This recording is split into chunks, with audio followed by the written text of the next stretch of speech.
আমি একটা বউ যার কোনো স্বাদ নাই, আহ্লাদ নাই, আশা নাই, আকাঙ্ক্ষা নাই। এত কিছু যে করি তার কোনো নাম নাই। এটা করণ লাগবো কি আর এইটাই তুমি করো না। আমি আর থাকতাম না, কালকে সকালে উঠে আমি চলে যাবো।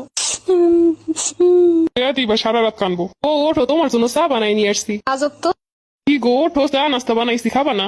এই বেটার কি হইলো, সুবিধা মনে হইতেছে না। আবার বৃষ্টি দিয়ে এলো নাকি? দ্রুত খাওয়া দাওয়া করতে হইব, বাইরে যাবো। তুমি না বলছিলা তোমার কি কি লাগবো? এগুলো মোটেও সুবিধা না, আমার ঘুম করে দিব হয়তো। এখনো রাগ করে আসছো? বলছিলাম সকালবেলা উঠে চলে যাবো, সকাল হয়েছে আমি চলে যাবো। কোথায় চলে যাইবা? আমি তোমার জন্য আরো 10 দিনের ছুটি নিছি। 10 দিনের ছুটি নিছে, তার মানে আমার ঘুম করে দিয়ে পালাতক হইব। চিন্তা করছি তোমার এলে 3 দিনের জন্য কক্সবাজার ঘুরতে যাবো। ওরে বুদ্ধি, আমারে কক্সবাজারের পানিতে ভাসাই দিব। না না না, দ্রুত চলে যাই তুই বেহেন দিয়া। আরে এত কি ভাবতাছো? উঠো, খাবারটা খাও। আমি চাইতেছি খাবার বানাইতে। আরে আমি তো খাবার বানাইছি, তুমি এবার এখন কি বানাবা? না না, আমি তোমার বানানো খাবার খাইতাম না, আমি আমার খাবার বানাই খামো। তুমি সকালবেলা ওইটা কাম করবা, এটা আমার সহ্য হইব না। তোমার কষ্ট হইব এলে আমি খাবার বানাই নিয়ে আসছি, আর তুমি যদি এখন না খাও। তুমি যদি না খাও তাহলে আমিও খামো না। ভাবছি দুজনে 1 প্লেট দিয়ে খামো, তোমারে খাওয়াই দিব আর আমি খামো। বিষ হইলে তো আর 1 প্লেটে খাইতে চাইতো না। কেমন হয়েছে আমার বানানো খাবার?